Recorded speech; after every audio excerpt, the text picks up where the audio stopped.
अस्सलाम वालेकुम रहमतुल्लाहि व बरकातुहू। मिल्लत टाइम्स के फेसबुक लाइव में आपका खैर मकदम है। मैं हूं आपके साथ शम्स तबरेज़ कासमी। नाजरीन, 2017 खत्म होने के करीब है। चंद घंटों के बाद 2017 का सफर मुकम्मल हो जाएगा और 2018 की शुरुआत होगी। 2017 के मुकम्मल होने यानी खत्म होने पर और 2018 की शुरुआत पर लोग साल नौ का जश्न मनाते हैं, तरह तरह के हंगामे करते हैं, कई तरह की तकरीबात के इनेकाद करते हैं, दूसरे को मुबारकबाद पेश करते हैं। लेकिन मैं इन सब का कायल नहीं हूँ। इस्लाम इन सब चीजों की इजाजत नहीं देता है। एक मशहूर शेर है जो हर मौके पर पढ़ा जाता है। मैं वही कहूंगा कि एक और ईंट गिर गई दीवारे हयात से, नादान कह रहा है साल नौ मुबारक हो। तो यकीनन मैं साल नौ मनाने का कायल नहीं हूँ, साल नौ का जश्न मनाने का कायल नहीं हूँ, और ना इसको मैं बेहतर समझता हूँ। खुद हमारा मजहब इसकी इजाजत नहीं देता है। लेकिन साल नौ के अख्ताम पर और एक नए साल की आमद पर हमें अपने कामों का जायजा लेना चाहिए, अपने कामों का एहतसाब करना चाहिए कि हमने क्या कुछ किया और क्या कुछ नहीं किया। और आज के इस लाइफ में हम यही जायजा लेंगे, एहतसाब करेंगे आलम इस्लाम के इशूज का। मिल्लत टाइम्स की हैसियत एक इंटरनेशनल वेबसाइट के है। मिल्लत टाइम्स पर जो भी इशूज शाये होते हैं उनमें से बेशतर मवाद का ताल्लुक मिल्ली मसाइल से होता है, आलम इस्लाम के मवाद से होता है, मुसलमानों के इशूज से होता है, खा इशूज हिंदुस्तान के हो या हिंदुस्तान के बाहर के हो, लेकिन वो मुसलमानों से रिलेटेड जरूर होते हैं। इसलिए आज की इस लाइफ में, जैसा कि हमने पहले भी अनाउंसमेंट करके बताया था, कि जो हिंदुस्तान समेत दुनिया भर में मुसलमानों के साथ पेश आने वाले वाकयात हैं उसका जायजा लेंगे, उस पर हम अपनी रिपोर्ट पेश करेंगे कि हिंदुस्तान भर में यानी दुनिया भर में मुसलमानों के क्या खास वाकयात पेश आए हैं इस साल 2017 में, और यह साल कैसा हमारे लिए साबित हुआ, कैसा रहा। इस लाइफ का आगाज या इस रिपोर्ट का आगाज हम करते हैं तुर्की से। तुर्की पहले के बनिस्बत काफी बेहतर हो गया है और तय्यब उर्दुगान के आने के बाद तुर्की दिन ब दिन कई महाज पर तरक्की कर रहा है।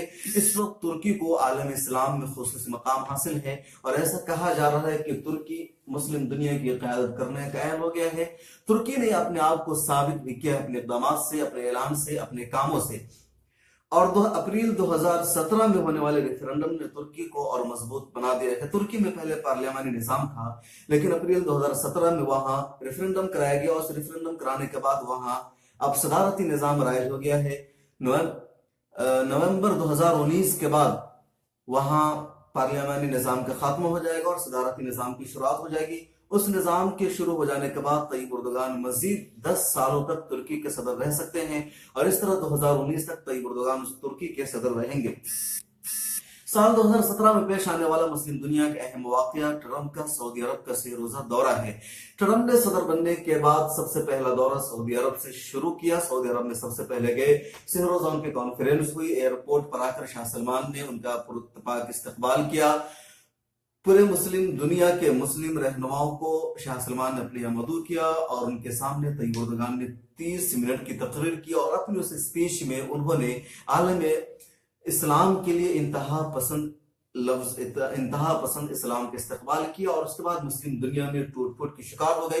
सऊदी अरब को भी तनकीद का सामना करना पड़ा। चुनांचे ट्रंप के वापस जाते ही 6 जून 2017 को रमजान का मुकद्दस महीना था। सऊदी अरब, मिस्र, मुत्तहिदा अरब इमारात समेत 6 ममालिक ने कतर जैसे मुल्क की नाकाबंदी कर दी, मुकम्मल पाबंदी लगा दी।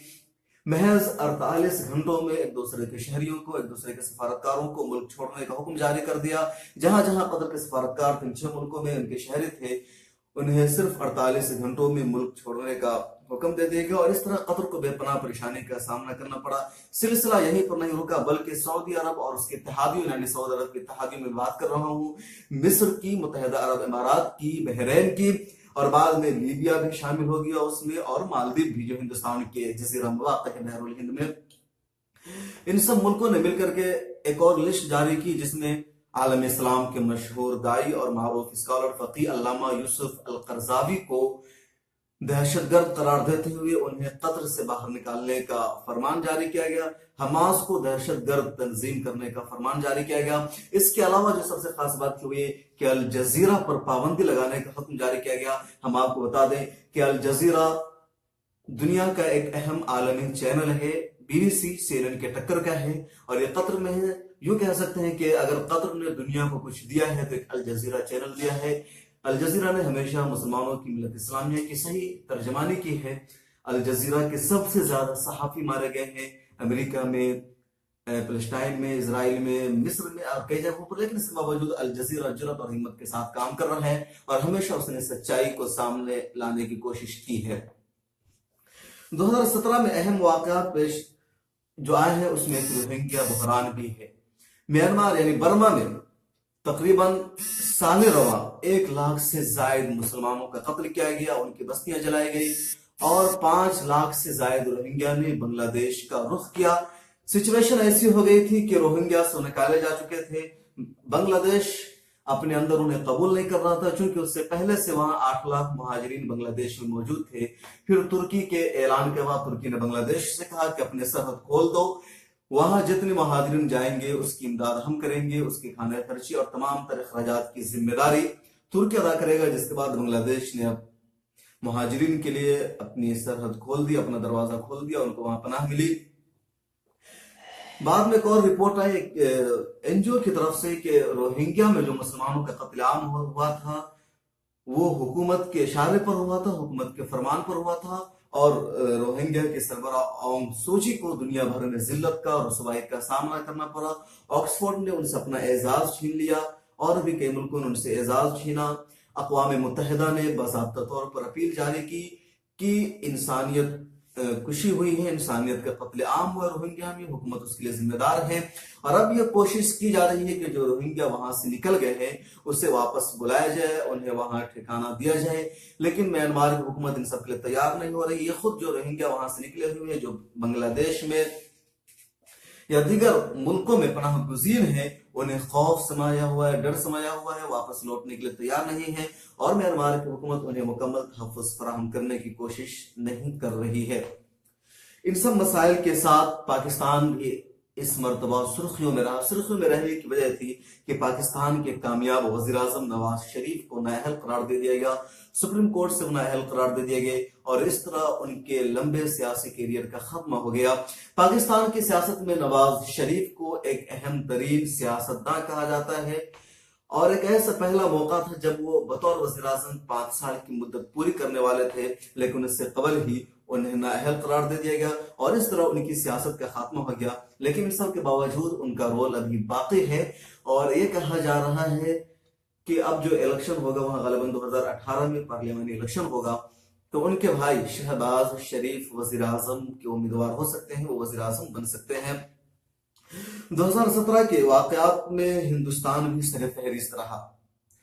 2017 के जाते जाते यहाँ के मुसलमानों को एक ऐसा दर्द मिला, एक ऐसा दुख मिला जो आजाद हिंदुस्तान के 70 सालों में नहीं हो सका। आजाद हिंदुस्तान में मुसलमान वज़ीर आज़म नहीं बन सका, कई मुसलमान सदर जमहूरिया बने, यानी मुसलमान इक़्तिदार में बराह रास्त नहीं आए, लेकिन इसके बावजूद मुसलमानों की मुकम्मल मजहबी आज़ादी हासिल रही, उनकी शरीयत महफूज रही, किसी तरह से उनकी शरीयत पर अटैक नहीं किया गया। लेकिन 2014 में बीजेपी हुकूमत आने के बाद कई तरह से मुसलमानों को घेरने की कोशिश की गई और 2017 में सबसे पहले तलाक सलासा बिल को तलाक सलासा को टारगेट किया गया। यूं कह लीजिए कि तलाक के नाम पर, मुस्लिम खवातीन को हुकूक देने के नाम पर मुसलमानों की शरीयत में मुदाखलत की राह हमवार की गई। सुप्रीम कोर्ट में मामला पहुंचा। 22 अगस्त 2017 को सुप्रीम कोर्ट से फैसला आया कि तलाक सलासा इनवैलिड है, वो गैर आईनी है, वो वाक़ई नहीं होगी, जो यकीनन शरीयत के खिलाफ एक फैसला था, इस्लाम के खिलाफ फैसला था। इसलिए कि जब 3 तलाक दी जाती है तो तलाक वाक़ई हो जाती है। वह इख्तलाफ अपनी जगह कि अक्सरियत के यहाँ 3 तलाक दी गई एक साथ तो 3 तलाक वाक़ई होगी, बाज़ लोगों के यहाँ एक साथ 3 तलाक दी जाती है तो एक ही वाक़ई होती है, लेकिन बहरहाल तलाक वाक़ई होती है। सुप्रीम कोर्ट का फैसला इसके खिलाफ था।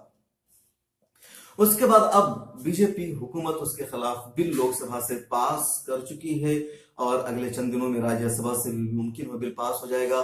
इस बिल के पास हो जाने के बाद जो इस्लामी शरीयत थी उसमें बराह रास्त मुदाखलत हो गई है और आजाद हिंदुस्तान की 70 साल तारीख में पहला वाक़या है जिससे यहाँ के मुसलमान काफी मायूस है, नाराज है और बेचैनी के शिकार हैं। अपनी क़यादत पर काफी अफसोस मल रहे हैं, तो कई तरह के इल्जामात एक दूसरे पर लगा रहे हैं, लेकिन बहरहाल ये अफसोसनाक वाक़या है आजाद हिंदुस्तान की 70 साल तारीख का और इस वजह से हिंदुस्तान सुर्खियों में है। हिंदुस्तान के पस मंजर में बात करें तो लव जिहाद का मसला भी ज़ेर बहस रहा। लव जिहाद का सिलसिला बीजेपी ने हुकूमत में 2014 में आने के बाद ही शुरू कर दिया था, लेकिन 2017 में भी ये मौजू हावी रहा और डॉक्टर हादिया के नाम पर सबसे ज्यादा हंगामा हुआ। डॉक्टर हादिया केरला की एक लड़की है हिंदू खानदान से ताल्लुक रखती थी। उसके बाप फौज के अहम अफसर रह चुके हैं और आरएसएस यूनिट के भी केरला यूनिट के जिम्मेदार हैं, बड़े ओहदे पर हैं। उस लड़की ने इस्लाम को पढ़ा, इस्लाम को करीब से जाना, मुस्लिम सहेलियों के साथ रहने का इत्तेफाक हो, इसने इस्लाम कबूल कर लिया। उसके इस्लाम कबूल करने के बाद एक मुस्लिम लड़के शफी जहां से उसकी शादी हुई, लेकिन आरएसएस को, हिंदुत्व को या हिंदुओं को ये बात बर्दाश्त नहीं हो सकी और उन्होंने हर मुमकिन शादी तोड़ने की कोशिश की। हादिया को, उसको इस्लाम से फिरने की कोशिश की। एनआईए ने तहकीक शुरू की। Supreme court Allahabad Kerala high court ने उसकी शादी भी कैंसिल कर दी, लेकिन मामला सुप्रीम कोर्ट पहुंचा और यहां से इंसाफ मिला। सुप्रीम कोर्ट ने बराह रास्त हादिया को तलब करके पूछा कि तुमने इस्लाम किसी के दबाव में कबूल किया है, किसी के कहने पर कबूल किया, अपनी मर्जी से कबूल किया है? तो हादिया का जवाब था कि हमने अपनी मर्जी से इस्लाम को कबूल किया है। हादिया का ये जवाब सुनकर पूरी सब अंगुश बदंदा रहेगी और इस्लाम की हकानियत साबित हुई, इस्लाम की सच्चाई साबित हुई कि इस्लाम वाकई एक ऐसा मजहब है जिसके अंदर कशिश है और जिसको तमाम तर मशक्कतों के बावजूद, तमाम तर तकालीफ और अजियत झेलने के बावजूद लोग इसे कबूल कर सकते हैं। और हादिया के साथ वही हुआ था। और बाज लोगों ने कहा कि हादिया इस दौर की उम्मे कलसूम है और यकीनन वो है। मैं भी इससे एग्री करता हूं। जिन लोगों ने भी लिखा सच है कि हादिया को घर में कैद रखा गया, उसे फोन पर राब्ता नहीं करने दिया गया, उसे शौहर से बातचीत नहीं करने दी गई, लेकिन बावजूद हादिया साबित कदम रही और सुप्रीम कोर्ट में सरेआम उसने एतराफ किया कि हमने अपनी मर्जी से इस्लाम कबूल किया है, क्योंकि इस्लाम एक सच्चा और हकीकी मजहब है। इसके अलावा 2017 में हिंदुस्तान में मुसलमानों पर खौफ व हरास का माहौल भी तारी रहा। ट्रेन में हाफिज जुनैद को कत्ल किया गया। राजस्थान में गौकशी के नाम पर पहलू खान का कत्ल किया गया। अभी राजस्थान में ही मोहम्मद अफराजुल का कत्ल किया गया और उसकी लाइव वीडियो भी बनाई गई। यानी 2017 में गौकशी के नाम पर दीगर बहाने से शिद्दत पसंद अनासिर इस मिशन में कामयाब रहे कि उन्होंने मुसलमानों को नफसाती तौर पर खौफजदा कर दिया। अब मुसलमान कहीं बाहर निकलने में खौफ महसूस करते हैं, डर महसूस करते हैं। इस तरह 2017 हिंदुस्तानी मुसलमानों के लिए मजमूई तौर पर बेहतर साबित नहीं हुआ।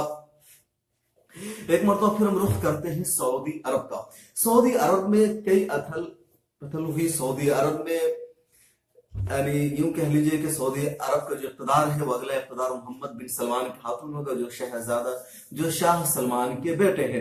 अब तक की रवायत चली आ रही थी कि जितने भी बादशाह बने हैं शाह अब्दुल अजीज के बाद सब उनके बेटे थे, लेकिन अब जो सऊदी अरब का अगला बादशाह होगा वो शाह अब्दुल अजीज का बेटा नहीं बल्कि उनका पोता होगा और यह है मोहम्मद बिन सलमान। मोहम्मद बिन सलमान अपने इक़्तिदार को मजबूत करने के लिए उन्होंने कई तरह की तब्दीली की और हालिया दिनों में उन्होंने 11 अहम शहजादों को पाबंदी से हासिल कर दिया है। उन पर करप्शन का इल्जाम लगाया गया, करप्शन महकमा कायम किया गया और 4 घंटे के अंदर 11 शहजादों को गिरफ्तार कर लिया गया। उनमें से एक की रिहाई हो गई है। इसके अलावा 2 अहम शहजादों को मरवा भी दिया गया जिनसे उन्हें अपने इक़्तिदार के हुसूल के लिए खतरा महसूस हो रहा था।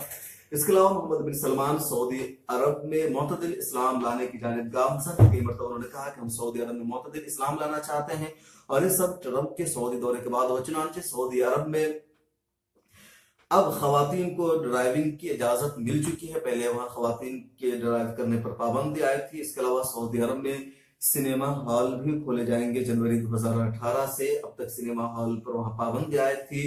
योगा को भी बतौर खेल के वहां इजाजत मिल गई। इस तरह की कई सारी तब्दीलियां सऊदी अरब में आई है और ये कहा जा रहा है कि सऊदी अरब मुतदिल इस्लाम की जानिब गामजन है।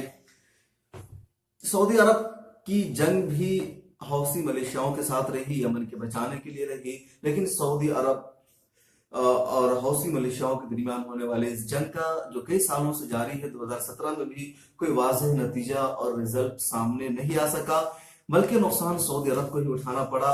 चुनांचे सऊदी अरब पर हौसियों ने कई मिसाइल अटैक किए। मेरे ख्याल में 7-8 मिसाइल अटैक हुए हैं और मक्का मुकर्रमा पर भी हमला किया गया, काबा को भी निशाना बनाया गया। इसके अलावा भी हालिया दिनों में रियाज में कसर यमामा पर हमला किया गया। तो इस तरह बैलिस्टिक मिसाइल से कई हमले हौसियों ने सऊदी अरब पर किए, जो आलम इस्लाम के लिए अफसोसनाक रहा। और सबसे खास बात यह रही कि अली अब्दुल्ला सालेह जो यमन की मुंतखब हुकूमत के सदर थे, जो भी हुकूमत थी उसको हौसियों ने कत्ल कर दिया, जो सबसे ज्यादा अफसोसनाक रहा।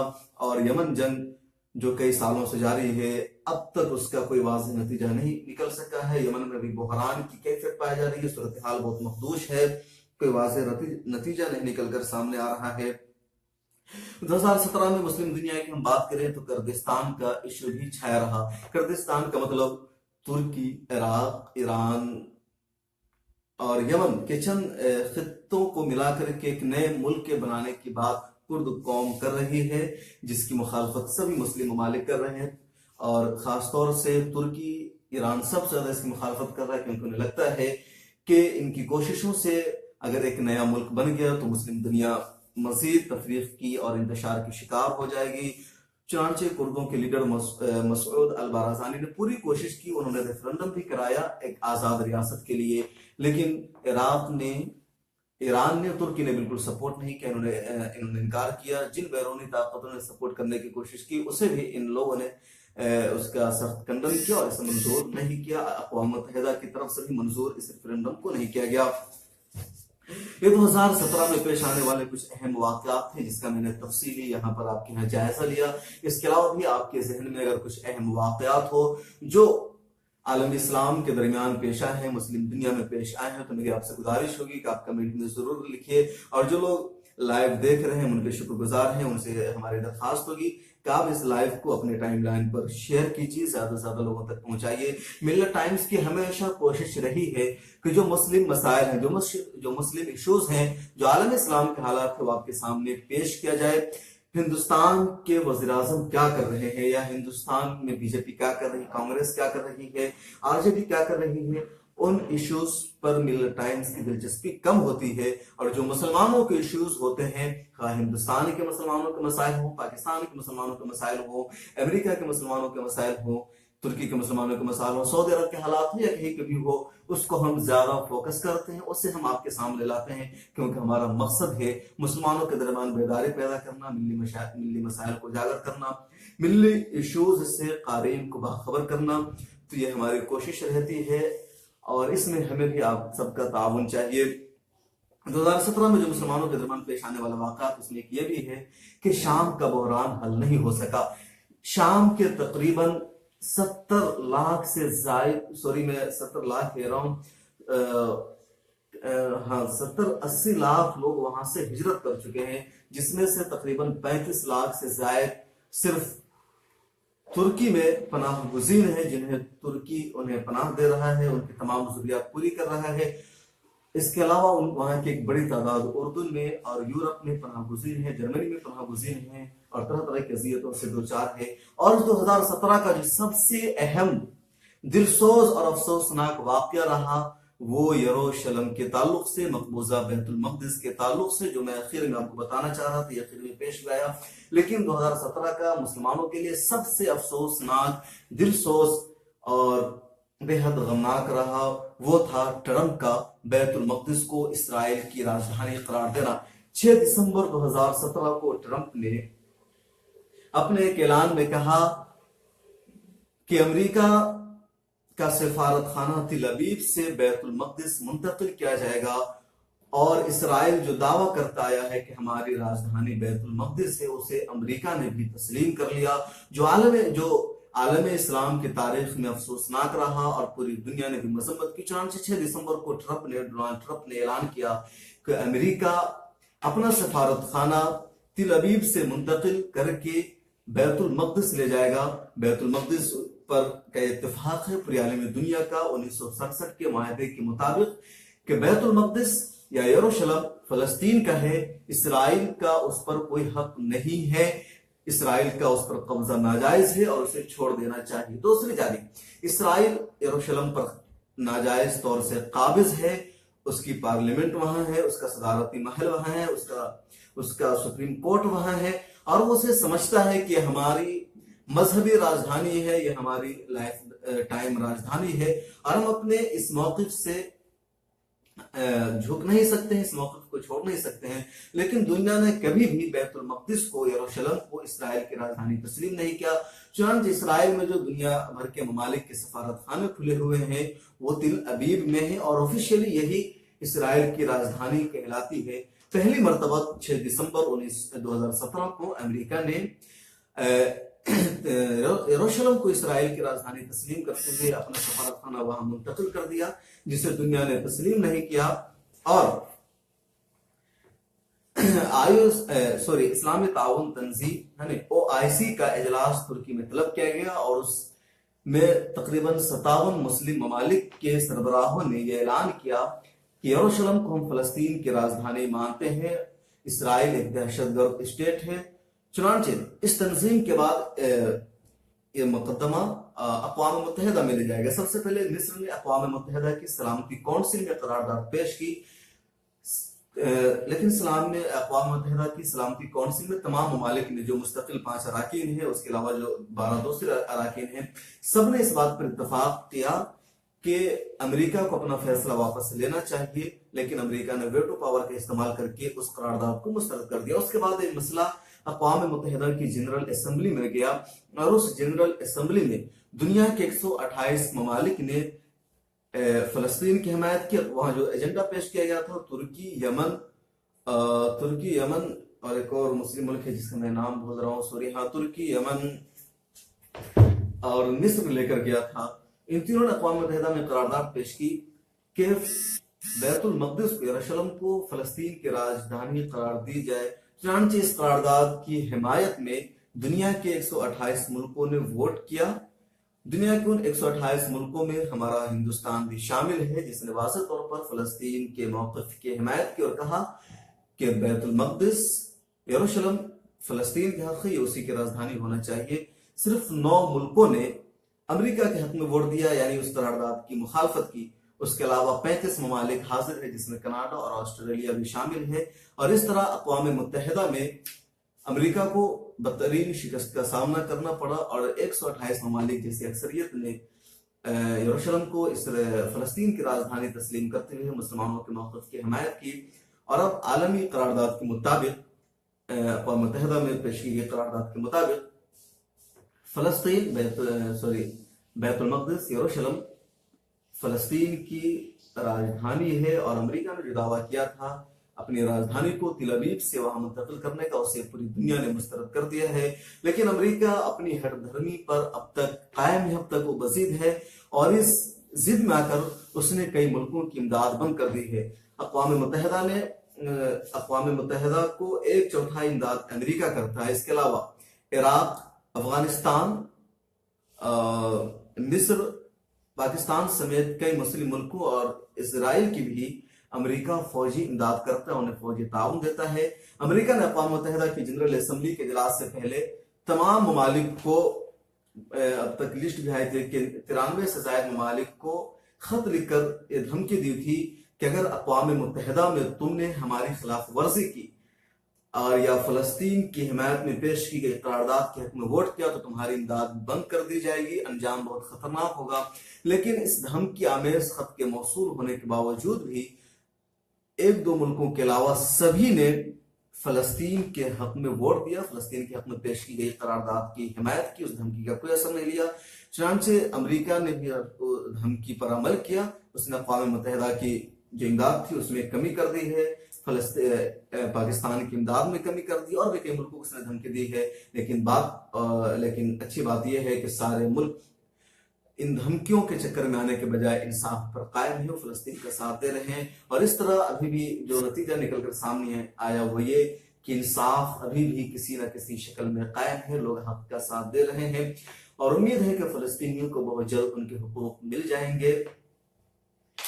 नाज़रीन, फेसबुक लाइव में हमने 2017 में पेश आने वाले ममालिक के चंद रुदात पेश किए, अहम वाक़यात का जायजा लिया। जैसा कि मैंने पहले भी कहा कि इसके अलावा भी कुछ वाक़यात आपके जहन में होंगे जो आपको लग रहा हो कि ये भी कुछ अहम वाक़यात थे, तो उसे भी आप कमेंट बॉक्स में लिखिएगा और इस फेसबुक लाइव के बारे में अपना रद्द अमल जाहिर कीजिएगा। यहीं पर हम इस फेसबुक लाइव को मुकम्मल करते हैं। हम कोशिश करेंगे कि तहरीरी शक्ल में एक रिपोर्ट भी आपके सामने आ जाए। इसके अलावा एक और बात मैं आपको बता दूं कि हिंदुस्तान के सियासी और समाजी मसाइल जो 2017 में पेश आए हैं उस बारे में मिल्लत टाइम्स में तफसीली रिपोर्ट, मिल्लत टाइम्स के कलमकार सलीम शौक पुरनवी के कलम से तफसीली रिपोर्ट आ चुकी है। हमारी गुजारिश होगी कि मिल्लत टाइम्स के मिल्लत स्पेशल कॉलम में जाकर आप वो तफसीली रिपोर्ट जरूर मुलाहिजा कीजिए और भी कोई खास बात आपके जहन में हो जो है कहने से या उस रिपोर्ट में रह गई हो तो उसे लिखिए, हमें मेल कीजिए, हमें व्हाट्सएप कीजिए, सारी डिटेल्स यहाँ मौजूद है। शुक्रिया, खुदा हाफिज।